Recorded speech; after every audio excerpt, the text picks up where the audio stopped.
When most people hear the term nuclear disaster, they immediately think of Chernobyl or Fukushima. If you read up on the subject a little more, you may also be familiar with an incident in the United States.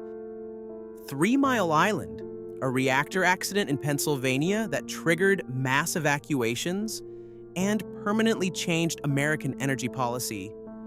But what if there was another accident that was even bigger, and whose consequences are still being felt today? And what if the reason you've never heard of it is because those responsible did everything they could to cover it up? Today, we're talking about the Curch rock accident, a nuclear disaster on Navajo Nation land in New Mexico. First things first, this story is fraught with different perspectives and a wide variety of accusations. That's why this isn't about who is responsible for the incident, but rather about describing the course of the disaster and ensuring that this tragedy receives the attention it deserves. But let's start at the beginning. The Navajo Nation is the largest indigenous reservation in the United States. It spans parts of Arizona, New Mexico, and Utah, covers approximately 27,000 square miles, and is home to about 400,000 people. The relationship between the Navajo and the United States has been marked by violence from the beginning. After the Mexican-American War in the 1840s, in which the Navajo fought alongside the United States, the government began systematically driving them out. Fields were burned, villages destroyed, people killed. The climax of this violence was the Long Walk. Tens of thousands of Navajo were forced to march up to 300 miles on foot. Hunger, disease, and exhaustion killed thousands. In 1868, a peace treaty was finally signed.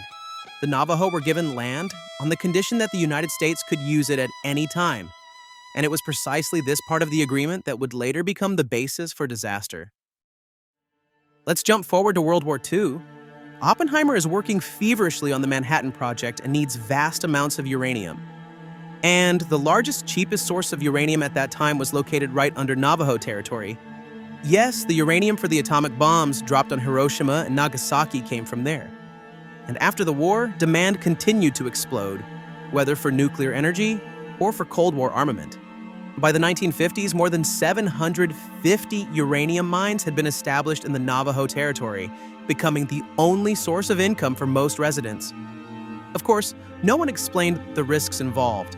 As early as 1929, studies linked uranium mining to cancer.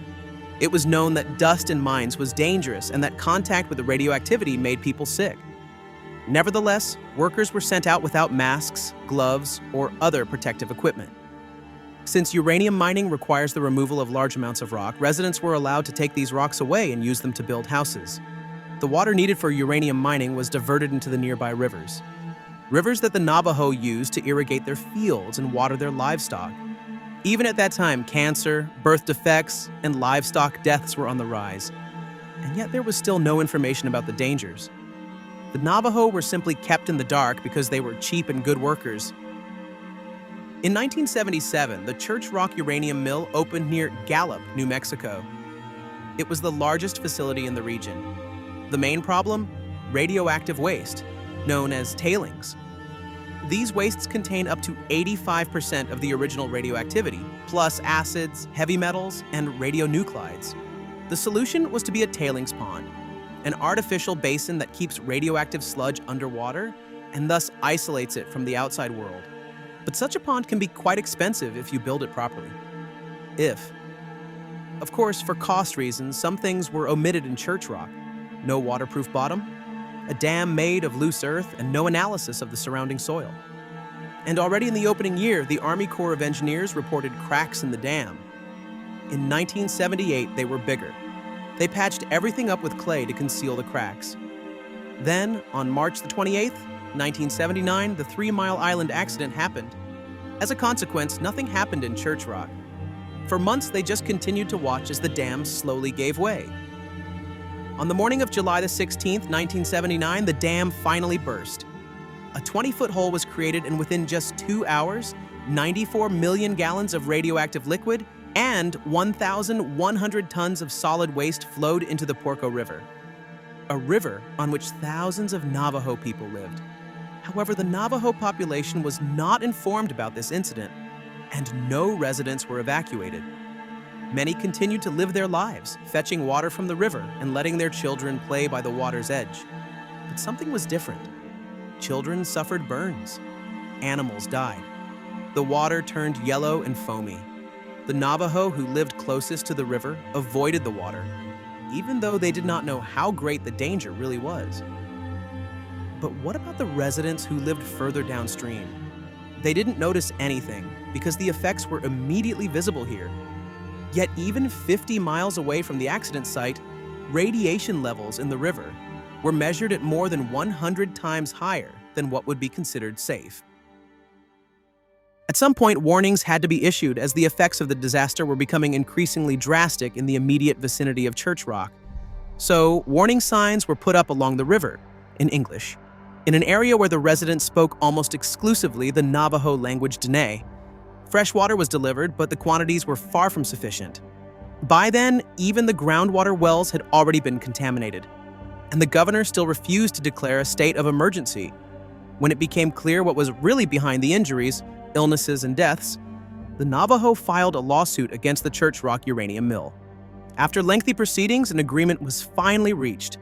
To compensate for the damage caused up to that point, United Nuclear paid $2,000 per family, after originally demanding $25,000. In return, those affected signed an agreement never to sue again. According to official reports, no one died in this accident. Studies now estimate that many thousands of people have died, and the long-term effects continue to have an impact today. Lung cancer is 56 times higher, liver cancer 263 times higher, and birth defects occur 26 times more frequently than average. To this day, there are over 500 abandoned uranium mines in the region. The waste is still there.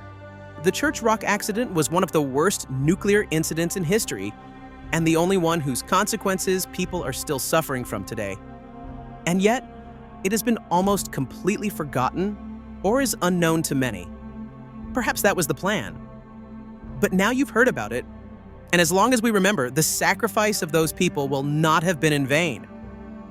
United Nuclear Corporation and General Electric just agreed in August 2025, nearly 50 years after the incident, to perform a $63 million cleanup of uranium mine waste at Northeast Church Rock Mine. Better late than never, I guess. But now I'm curious to hear your opinion. Have you ever heard of the Church Rock disaster? If not, and you'd like to hear more about it, I recommend checking out Wendigoon. He has looked into the topic in much greater depth and spoken to those affected. So be sure to take a look. Until then, take care of each other, stay healthy, and see you in the next video.